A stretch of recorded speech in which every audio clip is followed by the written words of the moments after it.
반갑습니다. 20년 후 우리가 그때까지 있다면 정말 살고 싶은 가족과 가정은 어떨 건가 아마 그려볼 수 있을 텐데요. 우리가 지금도 그다지 살고 싶은 가족과 가정상을 못 가진 사람들이 꽤 있는 것 같은데 20년 뒤는 어떻게 될까요? 전 트렌드를 분석하는 게 직업인 사람입니다. 주로 시장, 산업, 소비자를 관찰하는데 오늘 그 변화 속에서 가정에 대한 얘기를 해보겠습니다. 앞서도 첫 번째 발표하실 때 구글링으로 가족이라는 키워드를 한번 보셨더라고요. 우리만 그런 게 아니고요. 패밀리라고 봐도 내용이 비슷한 걸로 봐선 동서양을 막론하고 다 가족에 대한 관성이 아직 그대로구나라는 거죠. 사실 지금 저기에 그림에 나와 있는 저런 가족상들을 적어도 이 자리에 앉아있는 사람들 중에선 나 저런 게 나의 가족에 이런 느낌 드는 사람이 오히려 별로 없는 것 같은데 아마 예전 사람들에게는 저게 가족의 가장 기본적인 형태였겠죠. 어찌 보면 가족에 대한 우리의 관점에서 이런 변화가 필요할 것 같습니다. 지금 화면에 보이는 여러 형태의 가족인 거죠. 어떤 사람은 동물과 함께 살고, 어떤 사람은 부부가 동물과 함께 살고, 어떤 사람은 자녀와만 살고, 어떤 사람은 로봇과도 살고, 동성, 이성 상관없이 다양한 형태. 가족이라는 것에 대해서 우리가 과거에 맺어왔던 일방향적인 구조가 이제까지 계속 이어져 왔다면 새로운 대한가족이라던가 새로운 가족의 형태가 자꾸 요구되는 건 일부 사람들의 얘기가 아닙니다. 우리 사회가 그동안 바뀌어진 결과 아니겠습니까? 구글 트렌드에서 패밀리하고 독하고 캣을 한번 봤더니 쭉 추세선으로 봤더니 이미 가족을, 패밀리를 독은 앞질렀어요. 그리고 2040년까지 갈 필요도 없이 한 2030년만 돼도 캣마저도 패밀리를 앞설 것 같아요. 패밀리보다는 개나 고양이나 얘들이 100배 낫다는 의미일 수도 있어요. 우리가 그동안 사람하고 같이 모여 살아야 된다는 이 관점, 사실 사람하고 모여 산다는 관점에서 가장 먼저 출발하는 게 결혼이잖아요. 결혼 정말 해야 될까요? 결혼이 꼭 필요하고 좋은 걸까요? 그런데 가족이라는 말 전제 속에는 결혼이 꼭 들어가 있잖아요. 우리나라에서 전국적으로 예식장이 계속 줄어들어요. 이러다 보니까 어떤 일이 생겼냐면 예식장을 장례식장으로 리모델링하는 경우가 꽤 많습니다. 여러분들이 지방에 가시면, 특히나 전라도 쪽 가시면 많이 볼 수도 있고요. 예식장은 사양산업이고 장례식장은 여전히 호황산업입니다. 사실 이렇게 바뀐 것도 1970년대와 지금이 혼인 건수가 비슷하잖아요. 그때와 지금 인구는 엄청 큰 차이가 있음에도 불구하고 혼인 건수가 비슷해요. 우리에게 결혼이라는 의미는 꼭 해도 될, 굳이 안 해도 될, 이런 느낌까지 이미 왔고, 사실 결혼이 가지는 장점이 그다지 많지 않아서 결혼을 안 하는 건 거죠. 결혼을 바라보는 시각에 있어서 돈 문제로 보는 사람도 있는데요. 돈 중요하죠. 그런데 다른 관점도 좀 볼 필요가 있을 것 같습니다. 요즘 결혼한 사람들 중에서 이런 태도가 생겼어요. 각방입니다. 아마 가족이라는 관점을 아이 낳고 이렇게 4인 가족이라든가 이런 형태로 보는 예전 사람들의 입장에서라면 부부가 각방을 쓴다는 것은 굉장히 부정적인 사인으로 봤을 거예요. 둘 사이가 안 좋다 이런 걸로 해석할 수 있겠지만 요즘 그 반대죠.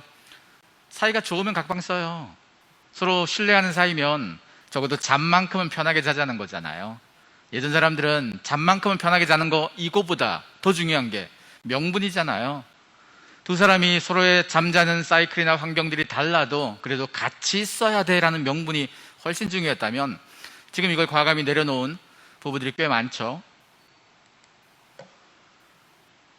이혼을 보더라도요, 88년하고 2018년이니까 한 20년 차이로 보자면 지난 20년간 이혼에서 가장 큰 변화 중에 하나가 20년 이상 살고 헤어진 경우가 굉장히 많이 늘었죠. 우리가 과거에는 결혼한 지 얼마 안 돼서 홧김에 서로 잘 안 맞아서 이혼한다 이 얘기를 많이 했다면 최근에는 그것보다 살 만큼 산 사람들이 이혼한 경우가 많죠. 그리고 우리나라에서도 이혼에 대한 관점, 이혼에 대한 연령도도 계속 높아지고 있는데요. 굉장히 아이러니한 건 40대, 50대 이후로 이혼하는 사람들이 점점 많아질 수밖에 없는 환경인데 40대, 50대 중에서 후배들, 20대, 30대 후배들한테 결혼하라고 얘기하는 선배들이 꽤 있더라고요, 아직도. 사실 20대, 30대, 20, 30대가 결혼을 안 하는, 결혼에 대한 회의적인 생각을 가진 가장 큰 이유가요, 돈, 육아, 이 문제보다 더 근본적 이유가 주변에 결혼해서 잘 사는 사람을 별로 못 봐서 그래요. 결혼이 가지는 매력적인 롤 모델을 잘 보여주지 않았잖아요, 우리 사회가. 그냥 결혼은 뭐 나이가 어떻게 되면 하고, 결혼 한번 했으면 어떻더라도 계속 뭉쳐 살아야 되고, 갈라서면 안 되고, 이 관점으로 계속 고수를 해왔잖아요. 근데 그 관점을 나이가 좀 있는 사람들마저 지금 깨고 있으니 상대적으로 20, 30대들이 결혼에 대해서 긍정적인 생각이 들어갈 틈이 아예 없었겠죠. 지금 사진에 보이는 중간에 있는 사진이 최근에 찍은 사진인데요. 누군지 모를 사람도 있겠지만 저기 남자분이 브루스 윌리스고 여성분이 데미 무어입니다. 두 분은 결혼 관계를, 그러니까 결혼 생활을 했었죠. 아이도 3명 낳았었고. 근데 둘은 이혼하고도 최근에 저렇게 어울려요. 물론 브루스 윌리스는 재혼을 해서, 그리고 데미 무어도 재혼을 했다가 지금 이혼한 상태인데, 화면에 보시면 이 사진이 그러니까 전 남편이잖아요. 데미 무어고 브루스 윌리스고 애스턴 커처고. 우리에게 이혼이라는 이미지와 이런 이미지는 굉장히 안 맞죠. 우리는 이혼을 하면 원수가 되는 거잖아요. 갈라서는 과정에서도 뭔가 간극이 많아서 그렇겠지만 우리는 이혼을 바라보는 관점, 절대 하면 안 된다는 관점이 많다 보니까 이혼을 정말 극단적인 상황에서만 하는 거잖아요. 끝까지 갔을 때만. 근데 이혼이 살아보고 안 맞으면 또 할 수도 있잖아요. 우리가 학교를 갔다가 안 맞으면 중퇴도 되고요, 딴 데 편입해도 되고, 딴 데 또 재입학해도 되잖아요. 근데 굉장히 이 열린 문하고 달리 결혼은 좀 우리가 굉장히 막힌 문이 많았었다는 거죠. 우리 사회에서도 사람들하고 관계에서 중요한 코드 중에 하나가 느슨한 연대, 약한 유대라고 얘기하는데, 그동안 우리의 결혼, 가족이라는 것은 굉장히 끈끈한 연대였습니다. 근데 가족뿐이 아니고 우리의 직장도 끈끈했었고 인맥도 끈끈했었다면, 사실은 2010년대 이후부터 이 징후들이 굉장히 많이 드러났는데요. 회사도 더 이상 끈끈하게 동료들, 가족 타령하지 않고요. 이미 결혼이 필수라고 생각하는 사람도 없을 시대가 돼버렸고요. 인맥도 마찬가지죠. 더 이상 인맥을 통해서 문제를 풀려는 생각도 자꾸 사라집니다. 그리고 우리가 갖고 있는 개인주의적 관점도 계속 커져가고 있는데요. 이런 변화가 사실은 가족에게, 또 우리의 가족관, 결혼관에 영향을 미치게 됩니다. 동거에 대한 태도를 봤을 때요, 이게 2018년 조사, 결혼과 가족 선택에 대한 조사 결과인데요. 이 조사에서 조사 대상들이 기혼자들에 대한 조사입니다. 여성 기혼자들에 대한 조사 결과에 있어서요, 20대 태도가 이랬었어요. 30대, 40대, 50대들에게 물어봤었는데 그들도 동거에 대해서 완전 부정적인 사람, 과거에 비해서 굉장히 줄었습니다. 굉장히 호의적인 사람이 많았었어요. 특히나 20대는 긍정이 굉장히 많아졌죠. 우리가 결혼이라는 것을 그동안 결혼은 옳고 동거는 나쁘고 굉장히 못된 선을 그어놨다면, 동거에 대한 태도를 기성세대가 가지지 않던 태도로 받아들이는 지금 20대들이 있어서 우리 사회도 동거라는 것을 사회적으로 좀 정착시킬 만한 여지가 생겼다는 거죠. 이 친구들이나 이 다음 친구들이라면 동거에 대한 태도가 더 많이 바뀌지 않겠습니까? 왜 동거가 우리에게 필요하냐? 또 두 번째 발표에서도 살짝 언급이 된 내용이기도 한데, 이게 표현이 좀 못하긴 합니다만 혼외 출생자죠. 우리가 유독 출생률이 다른 나라에 비해서 많이 낮긴 한데요, 상대적으로 출생률이 좀 높은 나라들, 유럽에 있는 나라들 중에서 혼외 출생 비율, 그러니까 부모가 결혼하지 않은 상태에서 아이를 낳은 비율이 꽤 높습니다. 이건 부모가 결혼을 했다 안 했다의 문제보다 양육을 사회가 책임진다는 의미가 사실 강해서 생긴 문제 아니겠습니까? 그냥 결혼이라는 형태 속에서만 낳은 아이만 우리 사회가 인정해 준다는 의미는 사회가 책임을 진다는 게 아니고 각자 낳은 부모가 아이에 대한 양육과 모든 걸 책임지는 사회 구조잖아요. 그러다 보니까 아이를 낳는 게 더 힘들지 않겠습니까? 그리고 사실 출생률을 꼭 높여야 할까도 사실 퀘스천이긴 합니다. 인구 절벽이란 굉장히 무시무시한 말을 쓰기도 하는데 인구가 꼭 많아야 될까라는 거죠. 왜냐하면 일자리, 지금도 일자리 다 감당 안 됩니다. 지금 있는 사람도 일자리 다 못 주는데요. 앞으로의 일자리는 사실 더 줄어들 수밖에 없어요. 이번에 팬데믹을 통해서 많이 바뀐 것 중에 하나가 뭔가 하면 그전에도 우리가 로봇을 통한 일자리 대체에 대해서는 계속 얘기해 왔었거든요. 이번에 속도가 좀 많이 빨라졌습니다. 공장 같은 경우 생산 라인에서 확진자가 1명 나오는 순간 라인이 문 닫습니다. 기업들이 이걸 다 겪어봤어요. 그러면서 자동화에 대한 투자를 이번에 더 많이 하게 생겼는데요. 일자리가 단지 생산 라인만 얘기하는 게 아닙니다. 생산, 서비스, 그리고 사무직에서도 자동화의 대체 포인트가 굉장히 많아지기 시작하면서 앞으로 새로운 일자리가 나오긴 하겠지만 일자리가 충분히 주어지는 시대는 이제 존재하지 않을 겁니다. 그러면 과거의 관점으로 무조건 인구수가 많아야 된다는 관점은 좀 시대적인 관점에 따라서 바꿔질 필요가 있지 않겠냐는 거고요. 포스코라는 기업이 한국 기업 중에선 처음으로 이 접근을 한번 해봤더라고요. 올해 들어서 많은 기업들이 재택근무를 반영시켜 봤습니다. 그 전까지 안 하다가 재택을 한번 시켜봤는데 재택하고 육아휴직을 결합시켜 본 겁니다. 사실 그동안 육아휴직을 소극적이었던 가장 큰 이유가 조직에서 눈치 보여주고 불이익 받고 이런 것도 컸습니다만 결정적인 이유 중에 하나가 소득 감소가 사실 컸습니다. 근데 이걸 원격 근무와 연결시키면, 그러니까 집에서 일하는 재택근무와 연결시켜서 일하게 되면 사실은 소득 감소 없이 집에서 일할 수 있는 거니까. 그리고 이렇게 되면 아니 그래도 아이를 보면서 일하는 게 그래도 힘들지 않느냐 그러는데요. 아이를 집에 놔두고 출근하면서도 일했잖아요, 사실. 그게 훨씬 힘든 거였잖아요. 그래서 그 힘든 과정보다는 적어도 집에서 케어하는 거니까 상대적으로 힘들긴 하겠지만 기존에 해왔던 방식보다는 좀 더 숨통이 트일 방식이지 않겠습니까? 그래서 이 방식이 얼마나 확산되는지도 지켜볼 일이 될 수 있는 것 같고요.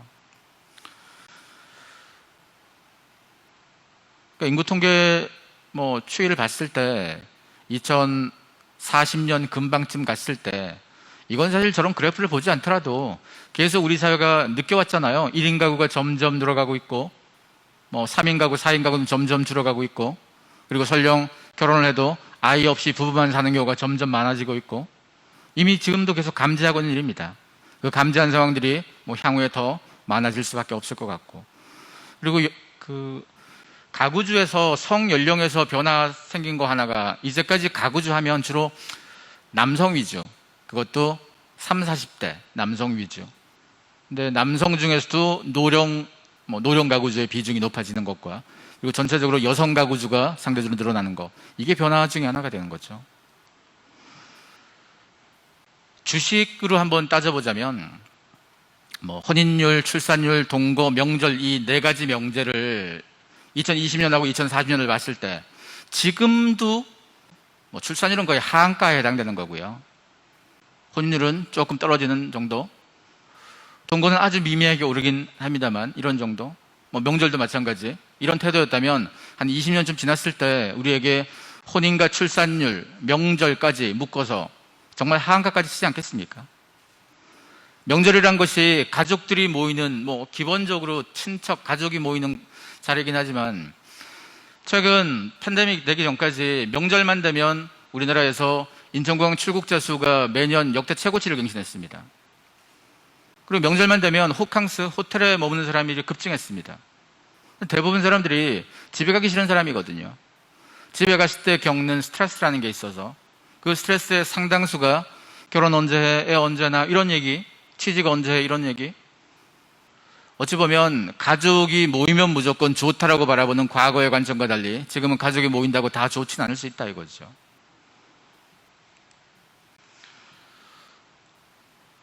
팬데믹이 되고 나서 결혼을 이렇게 하는 경우들이 있었습니다. 마스크를 끼고서라도 결혼식을 치른 저런 케이스를 보면서 야, 이렇게까지 결혼을 하는구나 싶다가도 이런 경우를 보면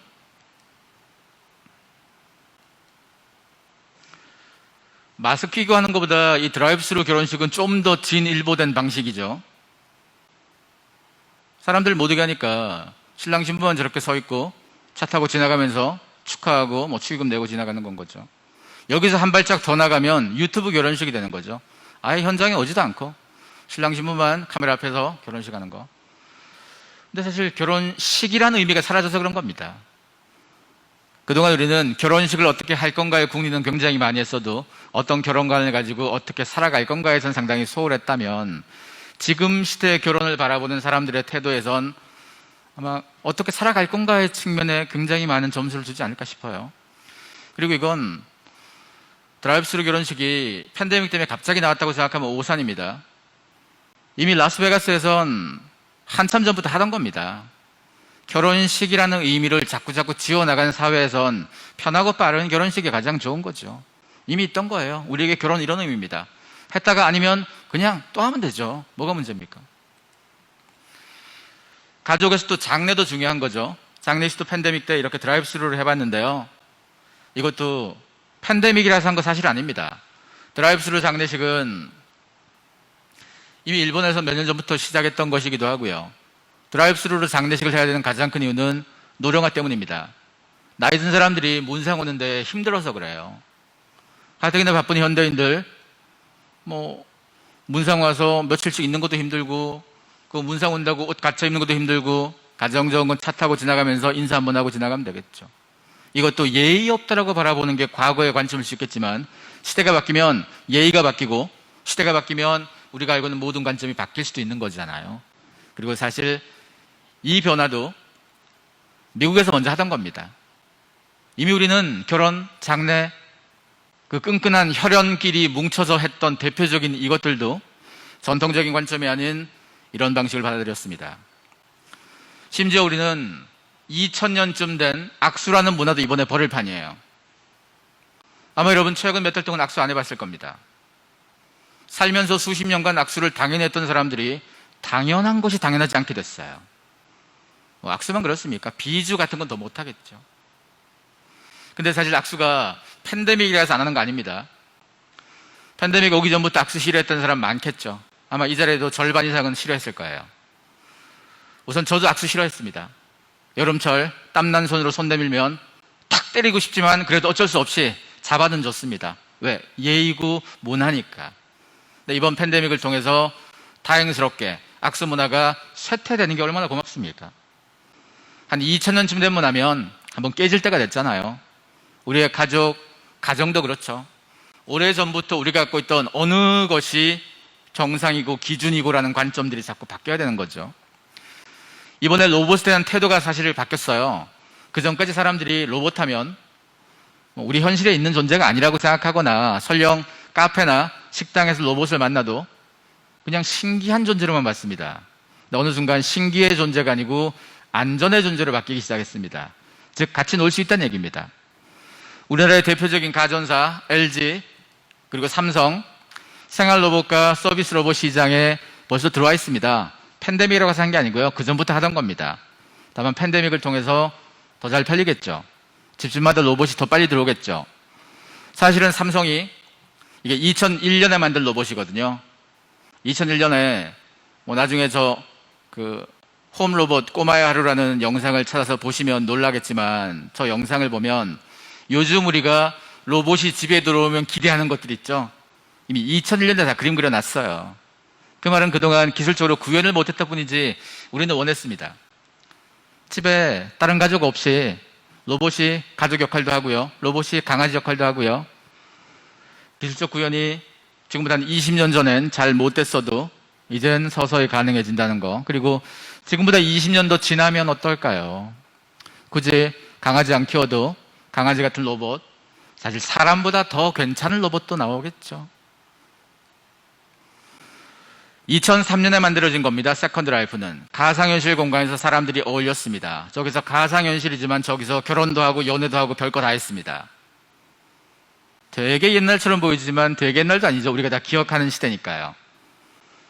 지금보다 훨씬 인프라가 나빴고 기술적 수준이 떨어졌음에도 불구하고 저기서 수백만 명이 놀았습니다. 물론 저것 때문에 가정부라도 많이 생겼을 거고요. 앞으로는 어떨까요? 이미 우리는 가상현실에 대한 수요가 점점 많이 늘어서 2040년쯤 되면 더 놀라운 일이 생길 겁니다. 디스토피아라는 말 우리가 자주 쓰잖아요. 이번 팬데믹으로 디스토피아라는 말을 더 사람들이 실감나게 쓰게 되는데, 디스토피아의 가장 큰 핵심 중에 하나가 통제잖아요. 디스토피아의 통제에서 놀랍게도 저 SF 영화도 그렇고 소설도 그렇고 디스토피아를 그리는 컨텐츠에서 자주 나오는 설정들이 사실은 출산을 통제하고 가족을 통제하는 거거든요. 근데 이 그림들이 계속 그려져 왔었어요. 그래서 저게 만들어진 영화 속에서도 보면 남녀가 직접적 접촉하지 않는 거, 그러니까 출산이 금기된 미래상이 자꾸 나와요.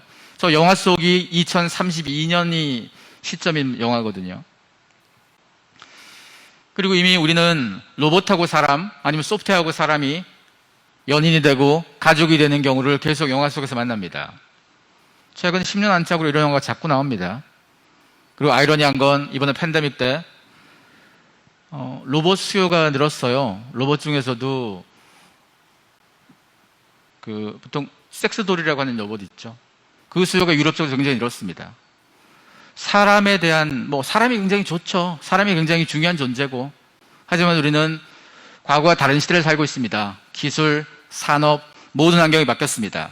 그럼 우리에게 가족이라는 개념도 과거와 좀 다른 것이 훨씬 더 보편적으로 받아들일 여지가 생기지 않겠습니까? 2040년이 아닌 2020년에도 지금 사진 속에 보이는 저런 가족들은 우리 일상에 들어와 있습니다. 하지만 들어와 있어도 아직은 비주류라고 여기는 사람도 있었고, 아직은 저런 사람들을 차별한다거나 한 사람도 있었겠지만 2040년쯤은 되면 적어도 그 부분은 조금 개선되지 않을까요? 2040년이라고 해도 우리가 아주 크게 변하진 않을 겁니다. 우리가 가족 꾸리고 결혼도 할 사람은 할 거고 아이도 낳긴 할 겁니다. 하지만 다양성에 대한 태도는 꽤 많이 바뀌지 않겠습니까? 가족이 그동안 획일적 기준으로 이어져 왔다면 지금부터는 좀 다양성의 관점으로 가족을 받아들이는 게 앞으로의 가족을 우리가 대하는 태도가 아닐까 싶습니다. 자, 여기까지 하겠습니다. 고맙습니다.